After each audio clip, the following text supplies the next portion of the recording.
there is some uncertainty between Milwaukee and Giannis, aka the Greek Freak.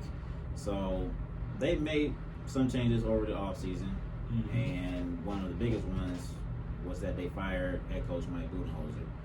And with the new season about to start soon, Giannis has come out and said, basically saying, hey, if everyone is not on the same page, then I'm probably going to be reluctant to not sign an extension.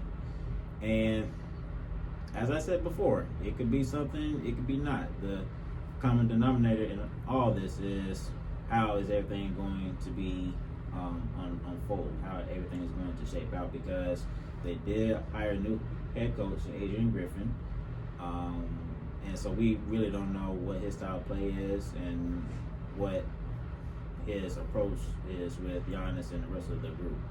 And I'll just say this here. Now, Milwaukee, they won a championship two seasons ago. They beat the Phoenix Suns. But even during that season, it wasn't where they punched. I mean, they punched every wall, but they barely made it out, technically, because there were a lot of Bucks-isms in that playoff series, too. There were. And in the first round against Miami, they swept them. Kudos to them.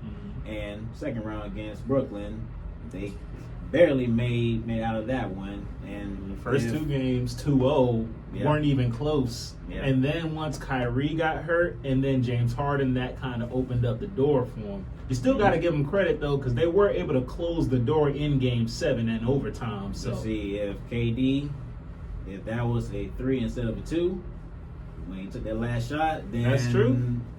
Brooklyn probably would have won that series. So you have that. And then when you get to Atlanta, that was they won that series. But if Trae Young didn't get hurt, and I know a lot of Hawks fans hate this, but if he didn't get hurt, I mean, I think we would have won, but Hawks go up 2-1 in Game 3. Like Trae got hurt when the Hawks were up in the fourth quarter. We pretty much right there with them. So if Trae didn't get hurt, then most obviously would have had a much better chance of winning that series. But okay, fine.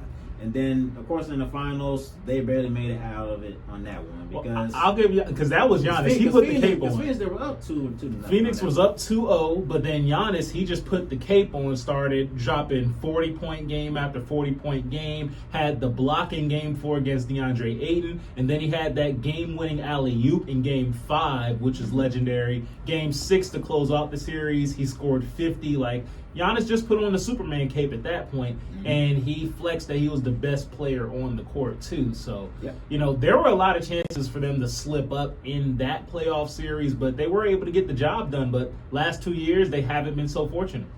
They haven't, because even with this past season, they were down 4-0. They lost against Miami, and look, I don't take Miami for granted at all, because we said on the show before that Miami, they're not the most talented team in the NBA, but like I said, they're very disciplined and everyone's on the same page. So that's why they've been able to make it to the finals this past season and even in the bubble. But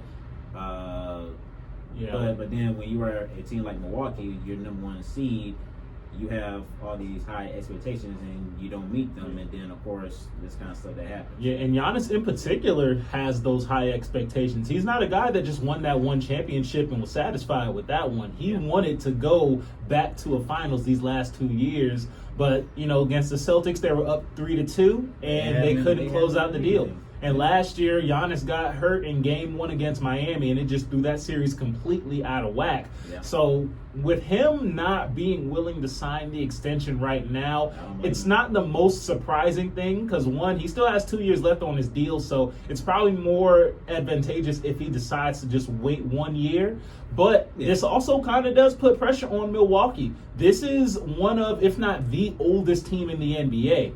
Chris Middleton, Drew Holiday, Brook Lopez, that core is getting older. And the last 2 years, they haven't been able to get it done. And they're all expensive. And Milwaukee's going to have to really get creative if they want to build a championship around Giannis. Giannis himself is good enough to drag them to like 50 wins himself, and the core isn't terrible, so they're going to be able to beat up in the East. But to be an actual championship contender, it can't just be Giannis. There needs to be that second guy to step up at the very least, and he's just kind of telling Milwaukee like, hey, it's not a foregone conclusion. I'm not going to just be Dirk and just be content with not winning a championship for about 20 years. And with 2 years left on his contract, hey, if they don't win it this year, next season gets very, very interesting if he decides not to sign an extension next offseason. Yeah, now, because one thing about it is this right here. Milwaukee, they are one of the best teams in the league, and the thing that I'm going to be looking out for is, okay, with their new head coach, Adrian Griffin, and his staff, what is going to be his coaching philosophy? Because look, if he is able to find a way to get the best out of everybody, then Milwaukee is right back on track. Because Giannis, if he's playing up to his potential, he's arguably the best player in the league. And I say arguably now, but still, I mean, with his athleticism and all that, he's very hard to stop. So, I mean, he's nearly unstoppable. But if, like I said, if he's able to bring the teams up to their full potential, then Milwaukee, they could possibly win multiple championships. But particularly in the playoffs, though, because even in the regular seasons, they've been good. But then in the postseason, whether it's Coach Bud just letting teams get 3 after 3 after 3 off on them, or if it's just simple brain farts that happen at the worst times, Milwaukee has not done themselves any favors outside of that one championship year. But, let's speak hypothetically, because right now we don't know what the future holds. If Milwaukee wins the championships this season with their new coach, then he's likely to go ahead and sign that extension. But if Giannis does become a free agent in 2025, would he be the best free agent since LeBron James? Back in 2010 in particular, not 2018. Most likely, yes. Yeah, because most likely, you could talk KD in 2019, but he was coming off an Achilles injury. Maybe KD in 2015 as well, but Giannis already has that ring as well. Yeah, because I mean, you're getting a guy who's won MVP and Defensive Player of the Year and won a championship, and like I said, arguably the best player in the league. So yeah, he would be the most coveted free agent in that class. And now, as far as suitors or other destinations that Giannis may consider if he doesn't sign an extension with Milwaukee, on Undisputed, we've heard the Knicks and the Los Angeles Lakers, of course. And of course, you're going to hear other, teams. Get the Photoshops ready, guys. I mean, why not? Because, I mean, I don't know, almost maybe at least half of the league would be, interested in Giannis. Yeah. And so my whole thing is, okay, if he doesn't sign an extension, who would be the best fit? Now, I'll be honest with you. When I look at the Lakers and the Knicks, obviously the Lakers would be the best fit, because even if you put Giannis in New York, that doesn't necessarily move the needle. I'm not saying in terms of would they be better. Of course they would, but as far as a championship contending team, not quite. Because again, you're trading for Giannis if you're going to do that before he becomes a free agent. If he decides to request a trade, but if you're able to sign him as a free agent, then okay, that may be one thing. But still, whether if you trade or sign him, the Lakers would be the best fit, because LeBron, he's getting older, and of course he's going to retire at some point. And so maybe Giannis could be that guy to replace LeBron in that role.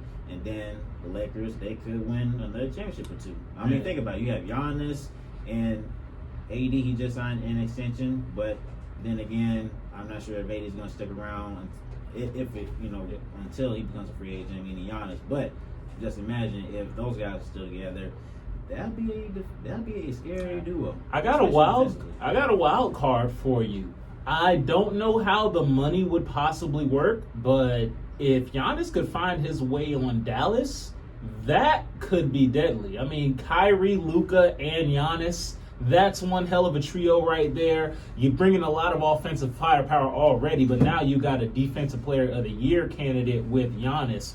I think that is a real wild card for real. They need all the help they can get, really, because 2 seasons ago they made it to Western Conference Finals, and then this past season they didn't even make the play. They didn't make the playoffs, so they would need all the help they would get. But yeah, that's a lot of speculation for right now too, though, because hey, right now Giannis, it's not like he's trying to leave Milwaukee. It's not like he's desperately searching for a way out. But if they don't get their act together, he's just putting a little pressure on him. He's leaning on Milwaukee a little bit, and rightfully so, because they're gonna have to start getting creative with how they build their roster around Giannis. Because the core they've got now, I don't think it's quite enough anymore to get the job done.